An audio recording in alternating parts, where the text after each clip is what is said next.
7 जुलाई 2025 को मैंने टिकट किया था लाहौर से कराची आने के लिए। वहाँ पर एक स्टाफ खड़ा हुआ था, उसने मुझे कहा कि आप यहाँ से स्ट्रेट जाएँ, राइट लेंगे तो आप जो है जहाज़ में बैठ जाएँगे। मैंने एयर होस्टेस को ये दिखाया कि मेरे पास बोर्डिंग है, उन्होंने सीट देखी 19F और मुझे सीट पे बिठा दिया। इसके बाद जो है वो मील वगैरह जो होता है डिनर वो उन्होंने या रिफ्रेशमेंट के लिए वो स्टार्ट किया। वो मैंने सर्व करने के बाद जो है टाइम देखा तो 1 घंटा 45 मिनट और 2 घंटे के दरमियान का टाइम हुआ। मैंने लैंडिंग क्यों नहीं कर रहा जहाज़ कराची? तो मैंने एयर होस्टेस को कॉल की, वो आई, मैंने उनको दिखाया कि ये मेरा है और ये कराची में तो लैंडिंग नहीं हो रही। वो परेशान हो के कहने लगी आप तो ये तो जद्दा जा रही है। शेर कायद का एक ऐसा इंजीनियर जिसने पाकिस्तान की तारीख में पहली बार बैरून मुल्क सफर किया है, वो भी बगैर पासपोर्ट के और बगैर वीजे के। इसको खुश नसीब शहरी कहें या बदनसीब कहें। शाहजहां साहब, क्या वाकया था, क्या मामला था? 7 जुलाई 2025 को मैंने टिकट किया था लाहौर से कराची आने के लिए। जब मैंने टिकट किया तो मेरी रात को 10 बजे जो है फ्लाइट थी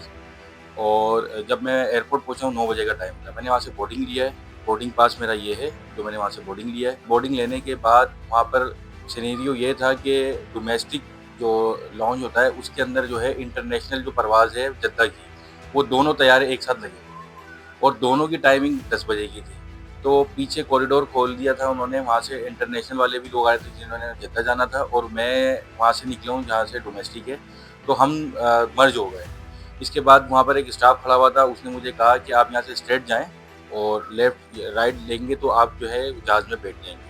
तो मैंने ऐसे ही किया, मैं चला गया। मैंने एयर होस्टेस को ये दिखाया कि मेरे पास बोर्डिंग है, उन्होंने सीट देखी 19F और मुझे सीट पे बिठा दिया। इसके बाद जो है वो मील वगैरह जो होता है डिनर वो उन्होंने या रिफ्रेशमेंट के लिए वो स्टार्ट किया। वो मैंने सर्व करने के बाद जो है टाइम देखा तो 1 घंटा 45 मिनट और 2 घंटे के दरमियान का टाइम हुआ। मैंने लैंडिंग क्यों नहीं कर रहा जहाज़ कराची? तो मैंने एयर होस्टेस को कॉल की, वो आई, मैंने उनको दिखाया कि ये मेरा है और ये कराची में तो लैंडिंग नहीं हो रही। वो परेशान हो के कहने लगी आप तो ये तो जद्दा जा रही है।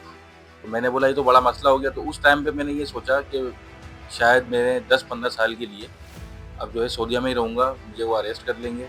अब क्या इल्ज़ामात होंगे मुझे भी नहीं पता, क्योंकि ना मेरे पास पासपोर्ट है और ना ही वीज़ा है। बहरहाल जद्दा पहुँच गए, तो जो कैप्टन थे जहाज़ के एयर सियाल के, उन्होंने मुझे ताउन किया और जो अमला था उनमें से 1-2 लोग मुझे कह रहे थे कि आप यहाँ से एयरपोर्ट जाएँ और आप सऊदी जो वहाँ पर हुकूमत है या जो लोग हैं इमिग्रेशन वाले उनको कंप्लेन करें।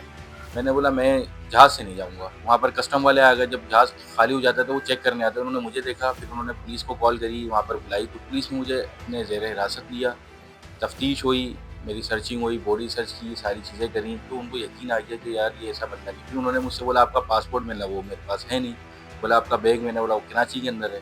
तो उन्होंने कहा कि नहीं शायद गलत हुआ। फिर मैंने उनको अपने सारे टिकट दिखाए जो जितनी दफ़ा भी मैं लाहौर गया हूँ। तो जब उन्होंने वो देखे तो वो मुतमईन हो गए। उन्होंने मुझे दोबारा जहाज़ में छोड़ा और मुझे ये एक बोर्डिंग दिया है जद्दा से लाहौर का। फिर मैं जद्दा से लाहौर आया। जब मैं लाहौर पहुंचा हूँ तो एयर सियाल की जो टीम है उनका अमला मुझे वहाँ से लेने आया और मुझे रास्ते के अंदर कहते हैं कि आप FIA वाले को कुछ नहीं बताएंगे जो हम बोल रहे हैं। मैंने बोला भाई, बोला वो आपको मुश्किलात में डाल देंगे। जब FIA वालों के पास गया, मैंने उनको पूरी कहानी बताई, सब कुछ सच बताया। मैंने अपना NIC दिखाया, सारी चीज़ें दिखाई। उन्होंने बोला आपकी गलती नहीं है, एयरलाइन की गलती है। और फिर उन्होंने एयरलाइन वालों को कहा कि आप अपने लोगों की सरजनिश करेंगे? तो उन्होंने कहा हम सरजनिश करेंगे। उन्होंने बोला ये नहीं, इसके अलावा भी इनके साथ कुछ करें और इस बच्चे को जो है आप टिकट दें कि ये लाहौर से कराची अपने घर जाए। उन्होंने एग्री किया। जब मैं बाहर आ गया एग्जिट करके, वो मुझे पहचानने से इनकार करते हैं। कहते हैं आप जाएँ हमारे सेल पॉइंट से, वहाँ से टिकट लेने। तो उनका बिहेवियर मुझसे कुछ अलग ही था। अब सारा सिनेरियो के बाद मैं कराची पहुँच गया। मुझसे अभी तक किसी ने रब्ता नहीं किया, लेकिन मैं ये बताना चाह रहा हूँ कि मैं तो फेस करके आई है। मेरी तो ट्रैवलिंग होती रहती है, डोमेस्टिक भी इंटरनेशनल भी। कोई बेचारा गरीब आदमी फँस जाता, वो बंद हो जाता। तो असल में मसला तो किसी और की गफलत का है। तो शिकार तो शहरी बन जाते हैं, मुसाफिर बन जाते हैं। जी बिल्कुल, ख़वातीन व हज़रात, अल्लाह ना करे कोई ऐसा नादान शहरी जो इस तरह किसी निजी एयरलाइन की वजह से गफलत का शिकार होकर बैरून मुल्क किसी वायलेशन की मद में आके जो है गिरफ्तार हो जाए और अपनी ज़िंदगी जो है जेल की सलाखों के पीछे काटे। फ़िलहाल अपने मेज़बान को इजाज़त दीजिएगा। कैमरामैन अहमद के साथ, SA टाइम्स, कराची।